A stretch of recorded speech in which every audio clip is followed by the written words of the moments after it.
الحمد لله رب العالمين والصلاة والسلام على قائد الغر المحجلين نبينا محمد وعلى آلہ وصحبہ اجمعین وبعد۔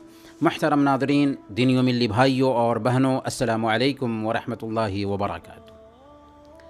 علم شرافت کی کنجی ہے، ترقی کا راز ہے۔ علم سے انسان کے اندر اخلاقی قدریں پیدا ہوتی ہیں اور اسے جینے کا سلیقہ آتا ہے۔ انسان نے اس دنیا میں جو بھی تخلیق پیش کی ہے، علم کی بنیاد پر کی ہے۔ ہر دور میں قوموں کی امامت انہی لوگوں کے ہاتھوں میں رہی ہے جو علم کے تاجدار سمجھے گئے ہیں، جبکہ جہالت گنوارپن کی علامت ہے اور جاہل قومیں ہمیشہ غلامانہ سوچ کی حامل رہی ہیں۔ علم و فن سے محروم قوم کی حیثیت مٹی کے ڈھیر کی سی ہے، جسے قدموں میں بچھایا جاتا اور قدموں تلے روندا جاتا ہے۔ جہالت ہر برائی کا سرچشمہ ہے اور علم ہر بھلائی کا منبع ہے۔ سماج میں جو برائیاں بھی عام ہوتی ہیں، جو برائیاں بھی سر اٹھاتی اور پنپتی ہیں، ان کے پیچھے جہالت ہوتی ہے، اور سماج سے جن برائیوں کا خاتمہ ہوتا ہے ان کے پیچھے علم کی بالادستی ہوتی ہے۔ ہماری امت علم کی بنیاد پر ہی قائم ہوئی، چنانچہ سب سے پہلی آیت علم حاصل کرنے کی ترغیب دینے کے لیے اتری۔ اقرأ بسم ربک الذی خلق، اپنے پروردگار کے نام سے پڑھیں جس نے پیدا کیا۔ درا اللہ کے نبی صلی اللہ علیہ وسلم کی بعثت سے پہلے مکہ کے حالات پر غور کیجیے۔ شرک نے پورے طور پر اپنا شامیانہ تان رکھا تھا، اخلاقی زوال نے ان کا پورے طور پر کچومر نکال رکھا تھا، قتل و خون ریزی کا بازار گرم تھا۔ آپ سوچ سکتے ہیں کہ پہلی وحی جب اتر رہی تھی تو اس میں لوگوں کو شرک سے روکا جانا چاہیے تھا، بت پرستی سے روکا جانا چاہیے تھا، اخلاقیات کی دعوت دی جانی چاہیے تھی، قتل و خون ریزی سے روکا جانا چاہیے تھا، لیکن نہیں۔ سب سے پہلی وحی جب اترتی ہے تو اس کے اندر پڑھنے کا حکم دیا جا رہا ہے، علم حاصل کرنے کی ترغیب دی جا رہی ہے۔ کیوں؟ اس لیے کہ علم روشنی ہے، روشنی آئے گی تو شرک جائے گا، روشنی آئے گی تو بت پرستی جائے گی، روشنی آئے گی تو بد اخلاقیاں ختم ہو جائیں گی، روشنی آئے گی تو قتل و خون ریزی کا خاتمہ ہوگا۔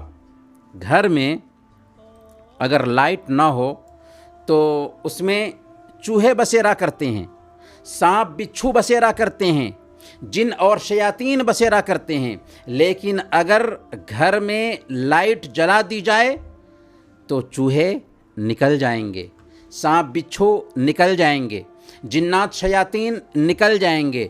گویا کہ علم روشنی ہے جو جہالت کا خاتمہ کرتا ہے۔ اسی لیے اللہ تعالیٰ نے چاہا کہ پہلے اس قوم کو جو امی تھی، ناخواندہ تھی، علم سیکھنے کا حکم دیا جائے، لیکن اس علم کی شروعات نبی کی آغوش میں ہو، اللہ کے نام سے ہو، تبھی وہ علم ہوگا۔ اس لیے اللہ نے کہا اقرأ بسم ربک الذی خلق، اپنے پروردگار کے نام سے پڑھیں جس نے پیدا کیا ہے۔ جو علم اللہ کے نام کے ساتھ ملا رہے وہی علم معتبر علم ہے، اور اصل میں اسی کو علم کہیں گے، ورنہ جو علم اللہ کے نام سے خالی ہو وہ علم نہیں بلکہ جہالت ہے۔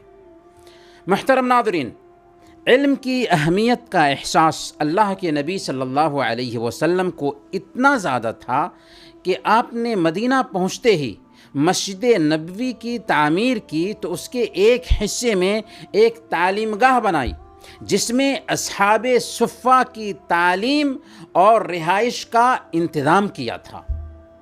اس طریقے سے صحابہ کرام جو اصحاب صفہ میں شامل تھے وہ آپ سے دین سیکھتے تھے۔ غزوہ بدر کے موقع سے بدر کے قیدیوں میں جو پڑھے لکھے لوگ تھے ان کی رہائی کا فدیہ اللہ کے رسول صلی اللہ علیہ وسلم نے یہ طے کیا کہ وہ 10 مسلمانوں کو لکھنا پڑھنا سکھا دیں۔ حالانکہ اس وقت مسلمانوں کی مالی حالت ٹھیک نہیں تھی، ان کو پیسے کی ضرورت تھی، رقم فدیہ میں لی جا سکتی تھی، لیکن آپ نے ترجیح کس چیز کو دی؟ ترجیح اس بات کو دی کہ جو لکھنا پڑھنا جانتے ہیں وہ 10 مسلمانوں کو لکھنا پڑھنا سکھا دیں، یہی ان کا فدیہ ہوگا۔ اسی طرح اللہ کے نبی صلی اللہ علیہ وسلم کا حضرت زید بن حارثہ رضی اللہ تعالی عنہ کو عبرانی زبان سیکھنے کا حکم دینا علم کی اہمیت کو درشاتا ہے۔ علم کی یہی اہمیت تھی کہ مسلمانوں نے اسے سیکھنے اور سکھانے میں ریکارڈ قائم کر دیا۔ دین اور دنیا کے سارے علوم میں درک حاصل کیا، کیونکہ اسلام نے دینی اور دنیاوی علم میں تفریق نہیں کی۔ اسلام اپنے ماننے والوں کو ہر نفع بخش علم سیکھنے پر ابھارتا ہے۔ چنانچہ مسلمانوں نے دینی اور دنیاوی، دینی اور کائناتی دونوں میدانوں میں انسانیت کی رہنمائی حاصل کرنے کا شرف حاصل کیا۔ جہاں تاریخ میں امام ابن تیمیہ، امام ذہبی، امام بخاری کی دینی خدمات ناقابل فراموش ہیں، تو دوسری طرف جابر بن حیان، ابن حیثم اور ابن سینا کی سائنسی اور طبی خدمات درخشاں اور تابندہ ہیں۔ تاریخ گواہ ہے کہ جب امریکہ اپنے ڈارک ایج یعنی تاریک دور سے گزر رہا تھا، اس وقت غرناطہ، اسپین اور بغداد میں مسلمانوں کے علم کی طوطی بولتی تھی۔ یورپ کا ایک تاریک دور او گزرا ہے جس میں مذہب کی بالادستی تھی۔ عیسائی راہبوں اور پادریوں نے سائنسی علوم اور جدید علوم کی مخالفت کی تھی، اور جن لوگوں نے سائنسی تحقیق کی جرأت کی انہیں سخت سے سخت سزائیں دی گئیں، لیکن اسلام اور مسلمانوں نے کبھی علم کو مذہب کے خلاف نہیں سمجھا، کیونکہ اسلام علم کی تائید کرنے والا دین ہے۔ دنیا کی تاریخ میں مسلمانوں نے علم کے میدان میں جس قدر محنت کی، کسی قوم نے ایسی محنت نہیں کی۔ آج یورپ میں جو سائنسی سیلاب آیا ہوا ہے، یہ دراصل مسلمانوں کے سائنسی ارتقاء کی ہی رہین منت ہے۔ اسی طرح اسلامی لائبریریوں میں اسلامی کتابوں کے جو حیرت انگیز ذخیرے پائے جاتے ہیں، یہ انہی علماء کی کوششوں کا نتیجہ ہے۔ لیکن افسوس صد افسوس، جس قوم کو پڑھنے کی سب سے زیادہ تاکید کی گئی تھی، جس قوم کے ہاتھ میں قلم تھمایا گیا تھا، جس قوم کے مذہب نے اپنے ماننے والوں کو ہر نفع بخش علم پر ابھارا تھا، جس قوم کی پہچان علم سے ہوتی تھی، آج وہ قوم علم کے میدان میں دنیا میں سب سے پیچھے ہے۔ لیکن جس قوم کا دین اس کی تحقیق کی راہ میں رکاوٹ بنا، اس نے اپنے دھرم کی پرواہ کیے بغیر تحقیق کی جرأت کی اور مسلم سائنسدانوں کے علم سے خوشہ چینی کر کے اپنی پہچان بنائی، اور پوری دنیا پر اپنی سیاسی اور اقتصادی بالادستی حاصل کرنے میں بالآخر کامیابی حاصل کر لی۔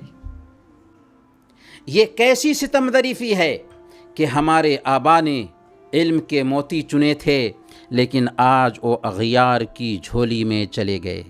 صدیاں گزر گئیں اور ہم سائنس اور طب کے میدان میں کوئی سنجیدہ کام نہ کر سکے۔ اس علمی افلاس پر جتنا بھی سر دھونا جائے کم ہے۔ اقبال نے اسی کا رونا رویا تھا، او علم کے موتی، کتابیں اپنے آبا کی، جو دیکھیں ان کو یورپ میں تو دل ہوتا ہے سپارہ۔ سائنس اور ٹیکنالوجی کے میدان میں مسلمان تو زوال کا شکار ہیں ہی، دینی علوم میں بھی ان کی کارکردگی اطمینان بخش نہیں ہے۔ آج قوم کے 3-4% بچے جو دینی مدارس میں زیر تعلیم ہیں، ہر سال ہزاروں کی تعداد میں طلباء فارغ ہوتے ہیں، لیکن نہ جانے انہیں زمین نگل جاتی ہے یا آسمان اچک لیتی ہے۔ مساجد کے ممبر و محراب کے لیے قابل ائمہ اور خطبہ نہیں ملتے، مسند تدریس سنبھالنے کے لیے لائق اساتذہ نہیں ملتے، دعوتی کام کے لیے تجربہ کار دعات کی کمی ہے۔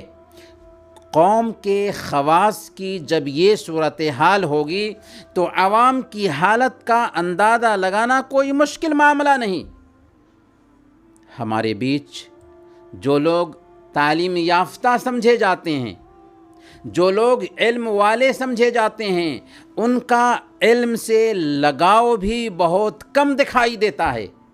جس ملازمت سے جڑے ہوئے ہوتے ہیں ان میں آگے بڑھنے اور جدت لانے کے لیے فکر مند نہیں ہوتے۔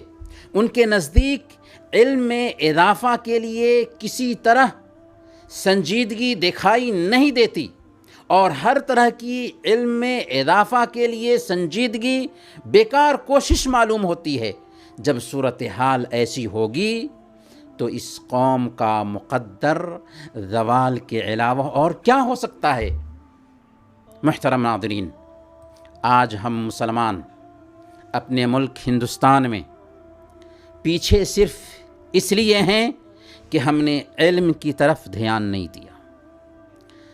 بہانے نہیں چلتے کہ نوکریاں نہیں ملتی، پڑھ لکھ کر کیا کریں گے، ایسی بات جاہل اور گنوار ہی کر سکتا ہے۔ علم کی قدر ہر زمانے میں ہوئی ہے اور آج بھی ہوگی۔ جب ہم پڑھیں گے ہی نہیں تو نوکریاں کہاں سے ملیں گی؟ آج ہم اچھی نوکری کے خواہش مند ہوتے ہیں لیکن پڑھائی کی طرف دھیان نہیں دیتے۔ اچھی نوکری ملے گی کیسے؟ آج ہماری آمدنی کا اچھا خاصا حصہ کھانے، پینے، پہننے اوڑھنے اور مزے کی زندگی گزارنے میں صرف ہو رہا ہے۔ شادی بیاہ میں ہم عجیب طریقے سے اسراف اور فضول خرچی کر رہے ہیں۔ ہم تعلیم پر خرچ کرنا نہیں چاہتے، جس کی وجہ سے ذلت ہمارا مقدر ہے۔ پھر نئی نسل کی تربیت میں ماں باپ کا بہت اہم رول ہوتا ہے۔